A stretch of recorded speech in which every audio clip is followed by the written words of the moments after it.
Y'all made What y'all think of the movie? Told y'all, niggas. Who else cried? Team Tears? Team Tears? Oh, okay. Most of I y'all. feel seen. It's real. That's real. All right, we're gonna get this discussion ongoing here with these wonderful, amazing, and honored creators. That's right. All right. So let's not wait any further. Lena Waithe and Miss Melina Matsoukas. Come on through with y'all's talented asses. Join us. Wow. Hey, man. I almost had to just call my mama. Thank y'all for that. That was Thank an you, amazing man. That was experience. crazy. To be on this journey together. Y'all knew y'all was gonna fuck us up with that. Sorry, we fucked. She wrote it. Blame her. Woo! All right. So, Queen and Slim, long time in the making. And first and foremost, what was the inspiration behind the film? And why now? What made you want to tell the story? It's interesting. I always sort of got to give credit to God because it was really a God thing. I was at a party celebrating my now wife. She was being honored by the Hollywood Reporter, so I was there. Come on, which is so, she always sees me when I say this, but if I didn't choose her, this film wouldn't have happened. So, or rather, she didn't choose me. I'm very grateful for that. So I'm at this party. James Frey approaches me. I know who he is. He's like, "Hey, I'm James Frey." I'm like, "I know who you are." He's like, "I got this idea for a movie that I can't write."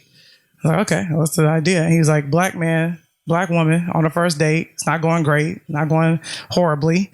On the way home, they get pulled over by a cop, and they kill him in self-defense." And I was like, you can't write that. And I was like, well, let's exchange information. I think he thought it was some Hollywood shit, but I ain't Hollywood. So I was like, yo, give me your email. We just like kind of went back and forth. And I was like, I know what that movie is. So he had a different title. He had all these different things. I was like, nah, fuck that. Like, I'm putting all that away. I'm just going to like try to figure out what this movie is. He had a different title and everything. And so I just started working on it and started figuring out who the characters were. And I just knew that I wanted them to represent. I wanted her to be Malcolm X and I wanted him to be Martin Luther King. And by the end of the movie, they would have swapped places. So that was sort of that's all I had. And so I was just in my room, just like writing about it, putting my shit in it, you know what I'm saying? And just like, there's so much in it, obviously, in terms of me, like with the religion and like women and the whole thing. And also I just read the book Just Mercy about Brian Stevenson, how he basically goes around and gets people off death row. And so I was like, oh, what if I make her a lawyer? And what if the first day, like, her client has been executed. And so she's on this date. And that was also too the thing about how it like bending the world just being able to exist in it. And those two different things and what those things mean. So I just like kind of figured out the journey. And the biggest thing was I didn't want a cop. I didn't want there to be some sympathetic cop. I always say there's no Harvey Keitel in this film, Thelma and Louise. There's the cop that you keep cutting away to, or the cop and set it off, or you keep going to this sympathizing cop who has to bring these people to justice. I was like, I don't want to cut away to a cop. I just want to be with them. Which was also a tough thing to do. And another big thing was I didn't want to tell you their names until they were killed, because the big thing behind that was I just kept thinking, I was like, I wouldn't know Trayvon Martin's name if he hadn't been killed. I wouldn't know Tamir Rice's name if he hadn't been killed. I wouldn't know Sandra Bland's name if she hadn't been killed. So then I was sort of playing with that, and I was like, can I do this? Can I have a movie where I don't cut away to a cop and you don't know the two protagonists' names? But I was like, I don't care. I'm just going to go for it. And so I just was just writing it. And it's funny because I was working on it when we filmed Thanksgiving, when we were making Thanksgiving episode with Master of None. I was writing it, and I told you about it. She was probably like, oh, what's this? But I was like, yeah, I'm working on this thing, this movie. Yeah, she was like, I have this movie I'm writing. I was like, all right, girl, you send that to me when you're done. We have obviously a really great collaborative relationship, and I always say she's my work soul sister. But I don't like my relationships to dictate the work that I do. I always like the page to dictate that and my passion for the project. So she finished that maybe a year later. And I read the script and I knew I had to do it. I knew I was the one to tell that story. Like, I had been looking for something, you know, in the narrative space for a really long time.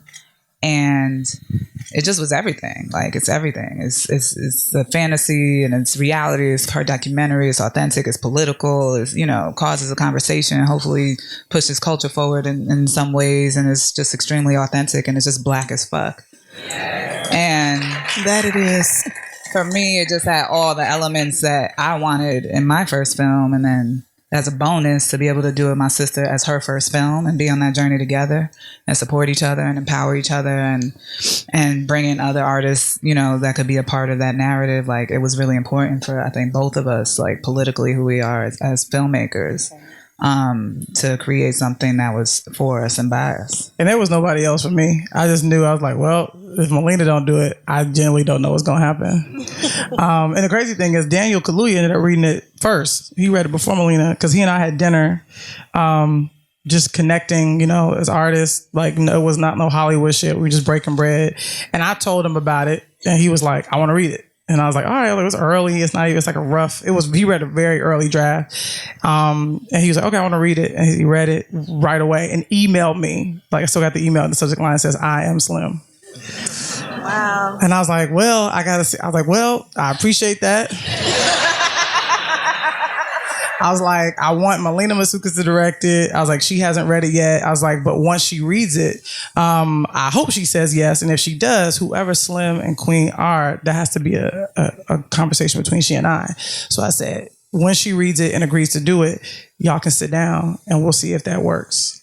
And so I read it and I was like, nah, he ain't Slim. Like, you know, all I knew of Daniel was Get Out. And I was like, the character he plays in Get Out is not who Slim is, you know? And that's just a testament to his talent as an actor, because I really believe that person. And because of Lena, I sat down with him.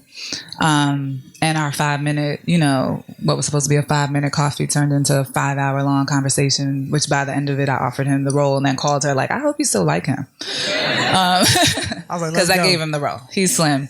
Nah, but he's just so real. Like I say, you know, he's like our Paul Robeson, our Denzel Washington. Like, he's so talented. Obviously, you can see from his performance. And there was nobody else I saw. And he, you know, as a Black man, and there's so many people of color, like, he has his own experience with police brutality. And so he could really relate to a lot of, you know, what Slim was going through. And it was really important to him, not just as an actor, but I think as a man, to be able to play that role.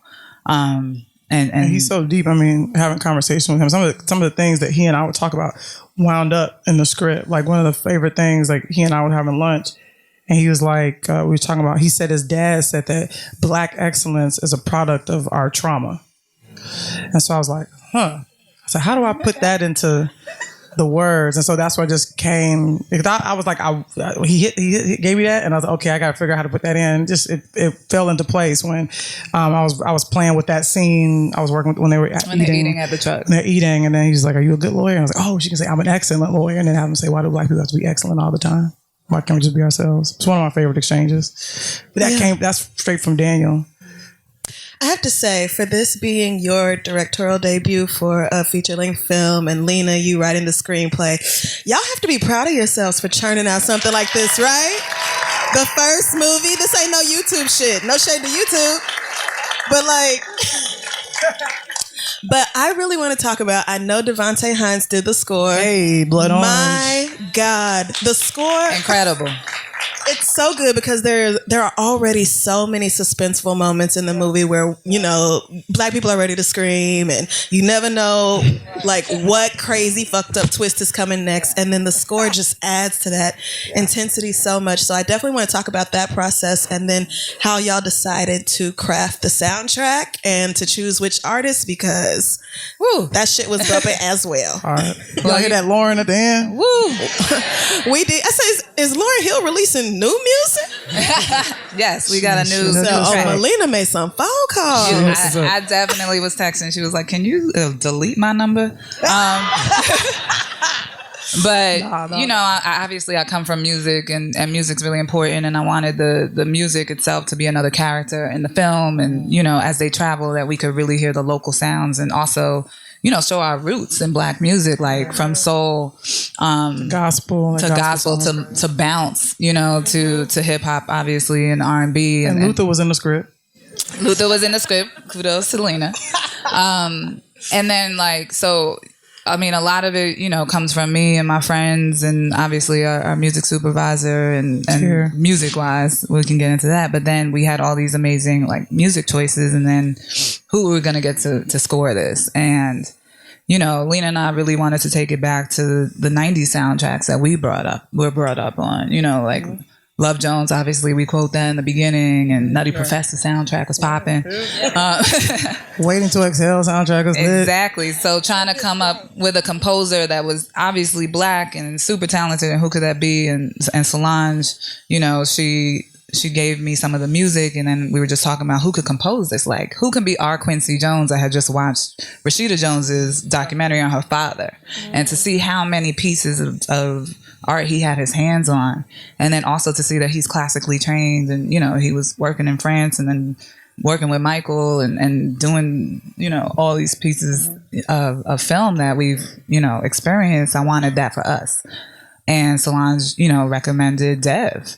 And I knew Dev because of the work they had done, and we had one conversation, and I knew he was the one. Like, he's classically trained. He can like kill it on the piano. He can kill it on the cello, you know. And then when I had this idea to use The Far Side's Can't Keep Running Away, I had used it in the trailers, but I couldn't find a place to place it song-wise. So I was like, Dev, what if you just come up with your own interpretation? You know, and that's what you hear in the riot scene when they're having sex in the riot. And he just did his own. He just led like a stream of conscious on the piano with the Can't Keep Running Away sample looping. And then he brought in Ian Isaiah to do some vocals and interpreted it that way. And I mean, it's just a masterpiece in and of itself. Yeah, it really is. Yeah. And he really, I think he just got it, you know, like he knew he needs to do a horror film because yes, that was also important because how she wrote it, there is no B story. There's no cop chase. I need to keep that tension, you know, even as they're falling in love, and obviously there's a lot of humor and all that. So I wanted you to be able to feel the chase through the music and through the tension that we had to maintain. And that was really a challenge, you know? So we did it with the music, and he really just has such a diverse, I think, talent with how, and he even created this love theme. So what you hear at the very end when he's carrying her, you know, it starts in the juke joint, like it comes up and is interpreted a couple different ways, but he came up with all these themes. So, you know, Dev, I mean, all praise to Dev for his talent. We went back and forth a lot, you know, about certain scenes. Like we'd be like, oh, it's not there yet, or I don't know. And I would be away, and Melina was so patient. She would send me things, and I would look at it and send me stuff. And then I would just always hit you. I'm like, yeah, that's it. Or I'll be like, have little tiny thing. I'm like, maybe we should cut out here right before you go back to that. Like it was all these things. So we're very particular, obviously. So anybody that is on our team, we appreciate your patience. Thank you so much. Yes, and he really created the whole soundtrack. He did his first pass in one weekend. Shut up. And I sat in the studio with him. Yeah, and we went through each cue, and I was like, yes, I love that. Let's change this. I love that. Bring this back. And then, like, you know, some scenes. She was getting on me. She's like, did you watch this shit? You watch the thing yet? I was like, I'm in London. I'm about to watch it right now. Yeah. Like the end scene, he did like 10 times, and we were like in the end of the sound mix, and I'm like, can you just do it one more time? Like one more pass. And he did. And like, he came up with that, you know, and it was just, it came full circle, I think, in the end. Yeah, that man's a genius. One thing that I really, really appreciated about this film and picked up from the first time that we watched it was that in films like this, that sort of surround like the Black experience as it pertains to police brutality and what it kind of means to be Black on this planet, as well as just this country specifically. I feel like a lot of time in our art, like the trauma of those experiences kind of monopolizes the overall experience of the story. Whereas with this, it felt more like a love story and a thriller that has that experience as a backdrop. So I'm like, hey, thank you. You know what I'm saying? Like, I cried because I was very sad for these characters and their experience that could happen to anyone. And not just because I'm reminded that being Black is hard. Like, so writing the script and directing and doing all of this, was there like a conscious intention to like have that proportioned in a certain way, or were you just like, fuck it, I'm just gonna write what I feel? Well, yeah. I mean, I think to me, the thing I had to remember, and I really had to go to a place in terms of the fact that I believe that Black people constantly live in a constant state between freedom and captivity. And I also believe that that Black joy is fleeting. So I was very mindful that whenever they were joyful, there's always the captivity on their heels. And if you can even hit like I'm very connected to the our ancestry, and so even like I'm saying, like the line of and I love Bokeem, he's like, cops are like slave catchers, they can smell the free black body from miles away. Like, I try to put that into the mouths of the characters to say that like slavery is not far away from them. Yeah. And so that was a big thing for me, but also too is that I didn't want this to be put through the white gaze at all. So it's a film that is, I believe that Black people are bilingual. We have a language of our own. And so I decided to write a movie that was completely in our language. Yeah. And there's it's so interesting. Like, I think we get feedback sometimes from like people, like critics, or some people see it. There's a great thing. I think there's a white person who says like, I don't know what to think of this movie. It's like, I don't know what to make of it. Yeah. And that to me is like such a blessing because period, bro. Because to me, when I was writing it, and it is such a very is a solo experience. I was in a room, cooped up. Like, when we talk about things, you give me thoughts, and I have to go back and try to find it. But the real truth is that what I've found is that we are in a whenever and also even too like when they're hanging out the window. To me, it was like them trying to get a taste of freedom. Mm-hmm. And there's this beautiful quote from a book written by recently freed slaves, and there was a quote I remember Don Cheadle was reading it, and it says, what is freedom if you can't put your arms around it? And that is sort of the thing I was sort of constantly repeating to myself, is like, what does freedom look like for us? And the truth is, we're always chasing it. And I also think too that Black people are always out of breath. Right. We can never take a complete breath. We're always running in a way. And so to me, I also wanted Queen and Slim to be a bit of a metaphor, in that we are all on the run in some way. Right. It's just a matter of what we're running away from. And then I took that visually and I was like, wow, they start in the north and they go south, and it's kind of this like reverse slave escape narrative, and I knew we had to start in Cleveland. I had been to Cleveland. Wow. She wrote Cleveland in because they do still have the death penalty, and Queen defends people on death row, and I had been there. We were in Cleveland scouting. So I was like, cold, they were not happy about it. But I had scouted a commercial there a couple of years back, and there was this road called St. Clair in a Black neighborhood. And I was like, that's exactly where we're shooting. I still had the scouting pictures in my phone, and I made us go up there. Nobody wanted to go to Cleveland. They were like, can't we just create this in New Orleans? I was like, nah, that's not authentic. So I like to make everybody's life hard, including myself.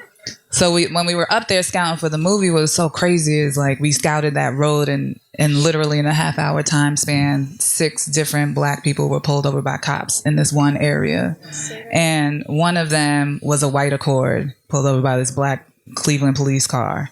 And I was like, there's Slim right there. I have the picture. And I was like, I'm going to give him a white Accord. She texted me. She's like, this is it. Everything's based in real life. And also Cleveland was the last stop on the Underground Railroad before slaves would go to Canada.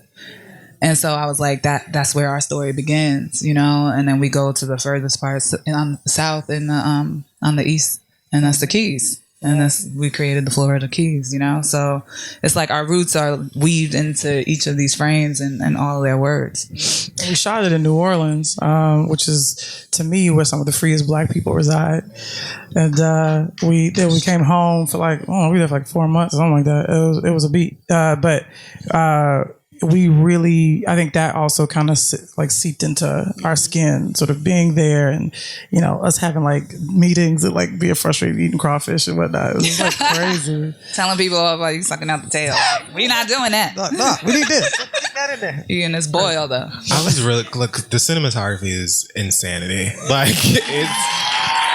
That's right. Pat yourself on the back. Yes, because you did that, girl. You did. Watching it, I'm like, who knew so many stretches of road could be so breathtaking? So what cars too, that's all Melina. Right. What goes into finding that shot or all of those shots? Because you spend so much time just driving around. A lot of driving around. I'm really big on scouting, and I'm really big on creating authentic stories and everything being real. So I like to scout and I like to drive around. Like Shiona, our costume designer, one of my best friends. Woo, killed it. But one weekend I was like, let's go find Florida, and we went to Mississippi, and like where they end up is like us on a weekend like trip because nobody else was dying to scout with us. And I was Including like, I'm gonna me, find it. Like we haven't found it yet. So it's just about keeping on pushing, and I love like Americana type photography and then that imagery and how we can show all the different parts of our country and who we are implanted in that, like how our blood like is in that soil. So even when we're like seeing the prisoners on the side of the road, like that's still really happening in Angola. Like these are all real choices made based from things that are happening to us. And that was in the script. I remember because I had seen that, like in terms of when I'd be like, I don't know, on road trip or whatever, and like I would see that in the prisoners working the land, and they were often always black and brown, and I would look at it and it always looked like modern day slavery. And so when Slim, who's so always seeing the good, he's looking at the landscape and was like, isn't this beautiful? And she looks at the guys working the land and says, is it? You know what I mean? So it's always that thing. It's like we're always looking at the world through very unique eyes, because we live in a country that we built, but our ancestors built with bloody hands, but yet our blood still gets spilled by those wearing blue, and they are allowed to walk free. And so again, it's sort of like, what value do you place on your own life when you see on TV that people that look like you can be killed and nothing happens? I really feel like all of these elements come together to create really great storytelling. And if nothing else, y'all told an incredible story with this movie. And I just want to talk about this. Maybe, well, obviously y'all have seen it, but for the sake of the podcast, it's a little bit spoilery. But so we start off with like this very kind of church boy in Slim. We've got this atheist lawyer in Queen. And then throughout the movie, we see them start to change. Slim is taking shots all of a sudden when he didn't drink before, smoking weed in the back seat of this man's car. And Queen done decided that she can lead the prayer for dinner and all this. I'm like, we thanking God for things now? Sis? And it was a good prayer. It was solid. Right. So I just that took a beat to write. It was a very simple, short thing, but it took a little while to figure that out. And it's like, that is very cleverly done to show the evolution of these two people just over, like it's just under a week. But not only do we watch them fall in love and get to know each other, but we watch them kind of let go of a little bit of their, I don't want to say extremism, but one of them is to this side, the other is to this, and they kind of meet in the middle in multiple ways. And I was telling y'all this earlier, I also really love that there are no white saviors. There are white people who do good things, but there are white people who do heinous things, just like in real life. And there are black people who do great things and help them. And ultimately, a black man is the one who sent them to their deaths. So I feel like all of that is so masterful. How much time did y'all spend together just like hammering out and ironing out and I know you said you finished it Friday, so you probably were like up to the last minute, but yeah, when it came to like the two of you and reviewing the movie and all that, like how deliberate were those choices throughout the film? I mean, we didn't do anything that wasn't intentional. I feel like, from when I got the script, Lena and I went back and forth maybe 3 times on drafts before we even took it out, and sold the movie together. And then, I think we really trust each other's lanes. Like I respect her so much as a writer, and, that's not what I do. So like I let her really come to life with that script, and she brings it to life, and then she gives it to me like a gift, and then I take that and I'm like, okay, now my time starts, and now I start prepping and moving to New Orleans and all that. And I think that trust really shows. But it's been 2 years of our lives together. Yeah. And I mean, but you're right. I mean, it is a balancing act, Yeah. I was literally like being very mindful because, and like I always knew there's some things that didn't change. Like I always knew the cop that Junior would kill would be black, because there was just something very interesting, particularly thinking about Tamir Rice and particularly thinking about Trayvon Martin. Like these young black boys. And it's also a thing that I kind of picked up on tonight that I didn't think like there's like a through line of like little black boys playing. They're playing outside of the trailer. They're playing at the end. You see them in the parking lot. How do they see police officers? They see them as a predator. They see them as killers. So Junior, you know, who now sees his heroes as Queen and Slim, like, oh, that's what we doing. He don't care that he black. All you see is blue. And just to swap that narrative. You know what I mean? Like, what if Tamir Rice had a real gun and looked at that cop and said, fuck you? You know what I mean? So it was sort of me like trying to figure that out. But then also too, at the very end, you know, initially, I should tell this maybe about Bradford. Oh yeah. Yeah. Initially, it was like a white guy who rolls up on them at the end. Mm-hmm. And takes them to, you know, and it was going to be like, he was going to be like a culture vulture. He's going to be a big white guy with a FUBU shirt on. I was like, yeah, because it was going to be my thing of like, yeah, white people who appreciate our culture but don't appreciate our bodies, you know, it's this whole thing. And I was like, you know, and I think it was, you know, because again, that's what you do in early drafts. It was sort of like in my head, I was in my space, like, this is what I wanted to do. And then Bradford Young, the amazing cinematographer, DP. I sent it to him because I really wanted Bradford to shoot it. And he wasn't available at the time, but he gave us some notes. And Lena doesn't like notes from anybody but me. So I kind of like, but I like to hear what the people think. Right. So I kind of go through all the notes and I'm like, that's a good one. He was like, what if the guy that gets them at the end is black? It complicates it, you know? And I was like, And then the thing I thought about, because I sat with it for a beat, like we talked about it, and I had to go sit by myself and sit with it. And I thought about, like the times in my life where I have been betrayed.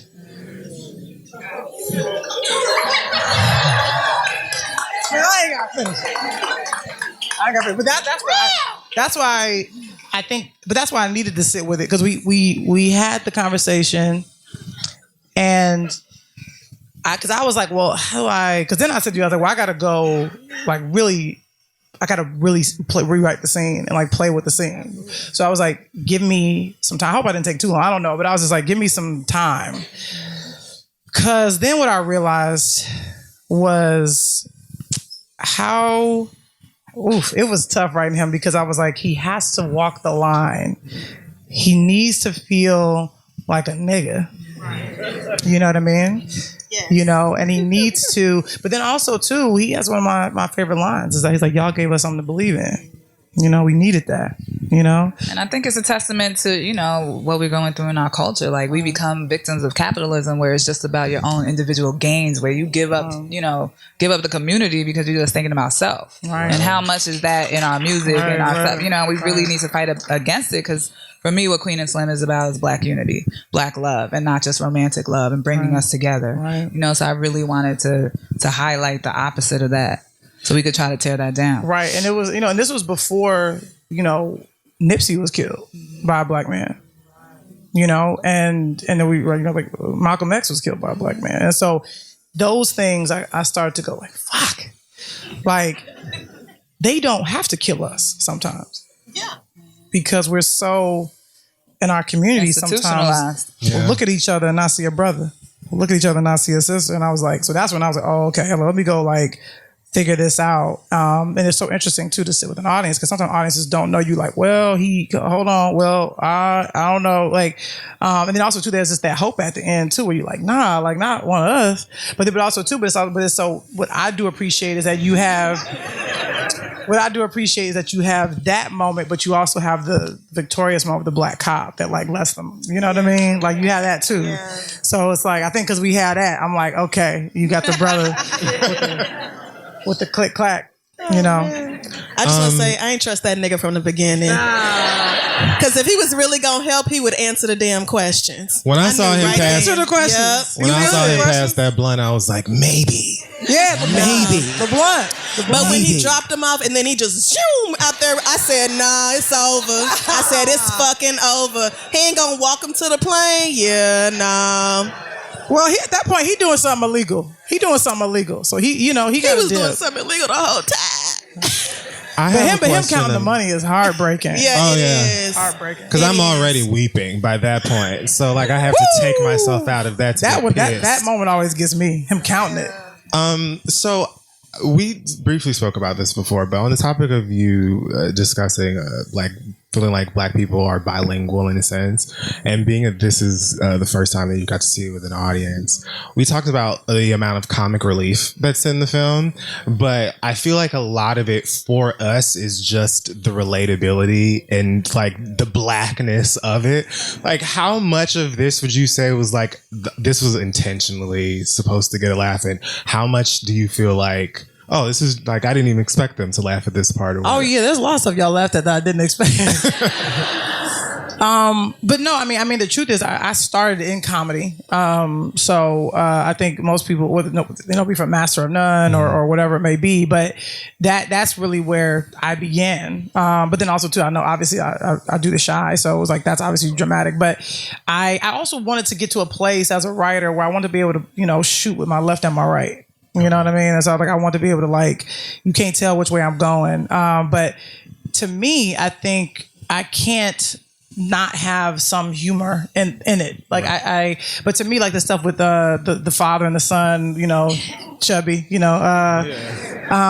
like that was me getting my, in my bag a little bit and just kind of having fun. And, and then also stuff with Uncle Earl, that kind of gave me space. But shout out to Bo King, Woodbine, who was phenomenal.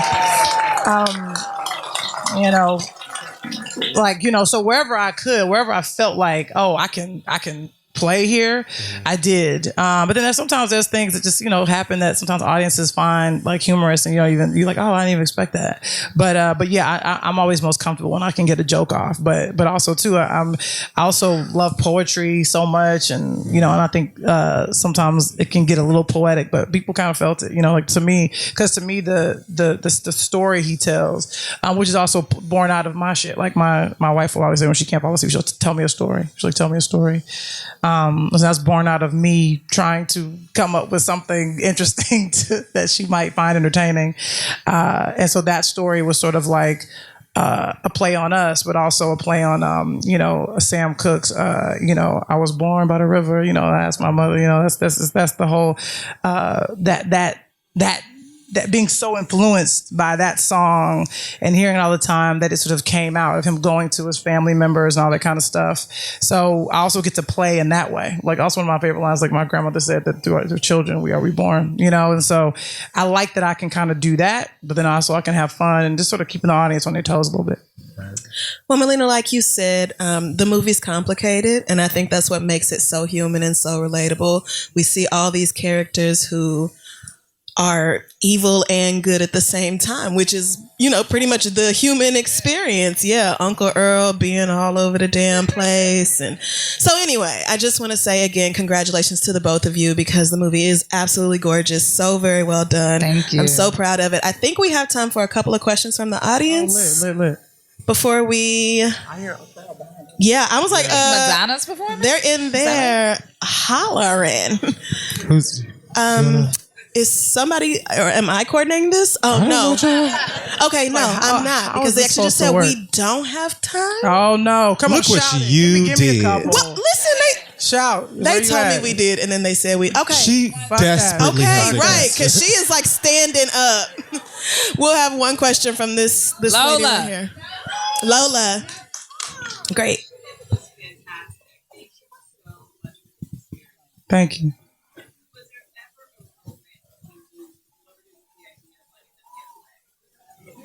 Oh, yeah. Did you ever entertain the idea of letting them get away? Was the question.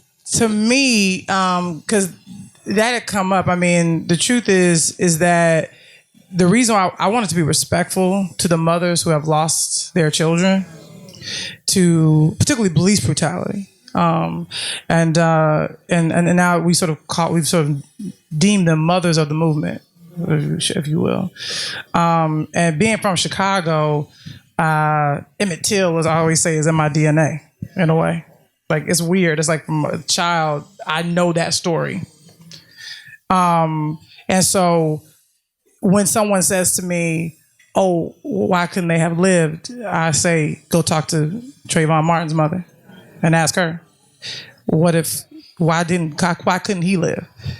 She would look at you and say, I don't know. But that was not his destiny. But I'm grateful to what I like to call them sacrificial lambs, so to speak, because it kicked off a movement. You know, we didn't let that Trayvon, that hit us weird. Yeah. So we put our hoodies on. Mm-hmm. You know what I mean? And we looked at each other. You know, but then again with Sandra Bland, that hit me. It hit me. I'm talking to Issa about it because she reminded us of us. Mm-hmm. And so to me, and because of that, you know, I absolutely wish Sandra Bland would have gotten a chance to live and celebrate birthdays and have children and figure out what her purpose was on this planet. But instead, she became a symbol of the times in which we live. So, but also because of that, when I say her name, we all know it. Yeah. Not because of what she did or what she accomplished, but because someone took her life for being disrespectful, for chewing gum, not putting on a cigarette, not turning the radio down. So I could never flirt with it because it would be disrespectful to those who are no longer here, but who are here, who are living with us. And an interesting thing is like Nipsey Hussle would not be immortal if his life wasn't taken. You know, it's like now it's like, you know, he's on T-shirts. You see his face painted up everywhere. Yeah. Not because of his music or because of what he did, but because he died. We celebrate us in death, not in life. So I will never, ever entertain the idea of saying, oh, but let them live. It's like Nina Simone said, it's an artist's duty to reflect the times. And unfortunately, these are the times in which we live. So, thank you.